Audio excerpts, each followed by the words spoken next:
3 in the morning. I was lying in bed, staring at the empty space beside me. The sheets were cold. She was gone again, and I had no idea where. All I did was send a simple text asking where she was. That one question changed everything. She called me Clingy. She made me feel like loving her was a crime. So I made a decision that night. A decision that would erase me from her life completely. Before we dive into this story, let me know in the comments where you are watching from tonight. If you have ever been made to feel guilty for simply caring about someone you love, hit that like button. Subscribe if you want to hear what happened when she finally found me 3 years later. Now, let me take you back to where it all began. My name is Hardy. I was 28 years old when I met Megan. I worked as a software engineer at a tech company in Columbus, Ohio. My life was predictable, stable, maybe even a little boring. I spent my days writing code and my evenings alone in my apartment, wondering if there was something more out there for me. Then one Tuesday morning, everything shifted. There was this little coffee shop, about 2 blocks from my office. I had walked past it hundreds of times, but never gone inside. That day, something told me to stop. Maybe it was fate. Maybe it was just the smell of fresh coffee. Whatever it was, I pushed open the door and stepped into a moment that would reshape my entire existence. She was standing behind the counter, brown hair that fell past her shoulders, green eyes that seemed to catch the light in a way I had never seen before. When she smiled at me and asked what I wanted to order, I forgot how to speak for a second. Her name tag said Megan. I ordered a black coffee, even though I usually took mine with cream and sugar. I just wanted to seem interesting. We started talking about music. She loved classic rock. I told her about my vinyl collection at home, something I rarely mentioned to anyone. She seemed genuinely interested. From that day forward, I found myself at that coffee shop every single morning, rain or shine. Busy or not, I made time to see her. After 2 months of daily visits and conversations that grew longer each time, I finally gathered the courage to ask her to dinner. She said yes before I even finished the sentence. Our first date was at a small Italian restaurant downtown. We talked for 4 hours straight. When I drove her home that night, I knew she was different. She was the one I had been waiting for. The first 6 months, with Megan, felt like living inside a dream. We laughed constantly. We cooked dinner together in my small kitchen, making messes and not caring. She would leave little handwritten notes for me every morning before I went to work. Things like, "Have a great day, handsome," or "Cannot wait to see you tonight." I saved every single one of them in a drawer beside my bed. I introduced her to my mother, Linda, through a video call. Mom lived in Florida, and she could not stop smiling the entire time. She told me afterward that Megan seemed like a wonderful girl. She said she could see how happy I was. And I was happy. Happier than I had ever been in my entire life. Around the 4-month mark, I started saving money for an engagement ring. I knew it was early, but I also knew what I felt. Megan was the woman I wanted to spend my life with. I pictured us getting married in the spring. I imagined buying a house together, maybe having kids one day. Everything seemed possible. Then, after about a year together, things began to change. Megan quit her job at the coffee shop. She said she wanted to find something better, something with more opportunities. I supported her completely. I told her to take her time, find the right fit. I would cover the bills until she figured things out. It seemed like the right thing to do. When you love someone, you want to help them succeed. But 3 months passed, then 4. She still had not found a job. She was not even looking anymore as far as I could tell. Instead, she started going out more and more. Girls' nights, she called them. Drinks with friends. Sometimes she would leave at 7 in the evening and not come home until well past midnight. I tried not to worry. I trusted her. That is what you do in a relationship, right? You trust the person you love. Then, I started noticing the late-night texts. She would be lying next to me in bed, phone glowing in the dark, giggling at something on her screen. When I asked who she was talking to, she would say it was just her group chat with her girlfriends. I believed her. I wanted to believe her. One night, her phone buzzed on the kitchen counter while she was in the shower. I was not trying to snoop. I just glanced over instinctively. The notification showed a message from someone named Tyler. I could not see the full message, just the name and the beginning of a sentence. Something about seeing her again soon. When she came out of the shower, I asked casually who Tyler was. Her reaction caught me off guard. Her face hardened, her voice turned cold. She asked me if I was going through her phone now. I said no, I just saw the notification pop up.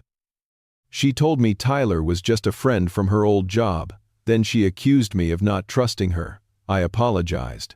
I told her I did not mean anything by it. I was just curious. But the way she reacted stuck with me. It planted a seed of doubt that I tried my hardest to ignore. A few weeks later, I came home late from work. There was a major project deadline, and I had stayed at the office until almost 10 at night. When I walked into the apartment, it was dark and empty. Megan was not there. No note. No text message. Nothing. I called her phone. No answer. I sent a text asking where she was. No response. I sat on the couch and waited, watching the clock tick past 11. Finally, around 11:30, I heard her keys in the door. She walked in like nothing was wrong. Said she had been out with friends and lost track of time. I asked why she did not text me to let me know. She looked at me with an expression I had never seen before. Cold, distant. She said I was not her father. She did not need to report her every move to me. Those words hit me like a punch to the chest. I did not know what to say. I just stood there, feeling like a stranger in my own home. That night, I lay in bed with my back to her, unable to sleep. I kept asking myself what I had done wrong. Why was she pulling away from me? The following weeks were a slow descent into something I did not recognize. Megan became more distant with each passing day. The little notes she used to leave me disappeared entirely. When she was home, she was glued to her phone, barely acknowledging my presence. I felt like a roommate, not a partner. I tried to fix things. One Friday evening, I planned a romantic dinner at home. I cooked her favorite meal, chicken parmesan with homemade pasta.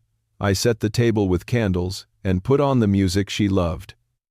When she got home, she seemed surprised, but not in a good way. She ate quickly, barely looking at me, then said she had to go meet a friend. I asked if I could come with her. She laughed, but it was not a warm laugh. She said it was just a girl's thing and that I would be bored. Then she grabbed her purse and left. I sat alone at that candlelit table for an hour, the food growing cold, wondering what had happened to the woman I fell in love with. Around this time, I called my brother Derek. Why, May. He lived out in Colorado, working as a contractor. We had always been close, even with the distance between us.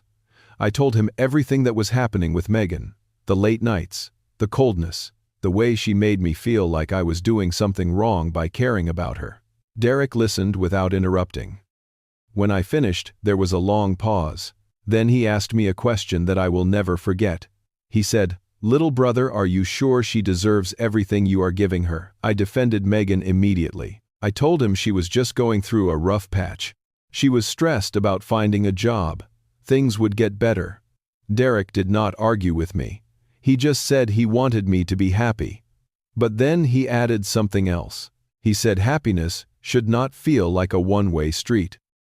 That phrase echoed in my mind for days, but I pushed it aside.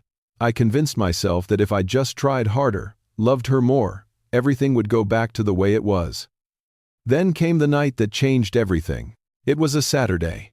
I went to bed around 11, expecting Megan to join me soon. She had said she was just going to watch some television in the living room. I fell asleep waiting for her. I woke up suddenly at 3 in the morning. Something felt wrong. I reached over to her side of the bed, and it was empty. The sheets were cold, meaning she had not been there for hours. I grabbed my phone and checked for messages. Nothing. My heart started racing. Where was she at 3 in the morning? I called her phone. It rang and rang, then went to voicemail. I sent a text message. "Are you okay? Where are you?" I waited. 10 minutes, 20 minutes, half an hour, nothing. I called again and again. Each time, no answer. My mind started spiraling. Was she hurt? Was she in trouble? I did not know what to think. Finally, around 4 in the morning, my phone rang. It was Megan. I answered immediately, relief flooding through me. But her voice was not relieved. It was annoyed. I could hear loud music in the background, and people talking. I asked her where she was. I told her I had been worried sick. I asked why she did not tell me she was going out, and then she exploded. She started yelling at me through the phone. She said I was suffocating her. She said she could not even breathe without me wanting to know where she was. And then, she said the words that broke something inside me. Oh my God, Hardy, you are so clingy. I am so sick of this. Do I have to report every single thing I do to you? You are suffocating me. I tried to stay calm. I told her I was just worried because it was 3 in the morning and I had no idea where she was. I said that was a normal thing to be concerned about.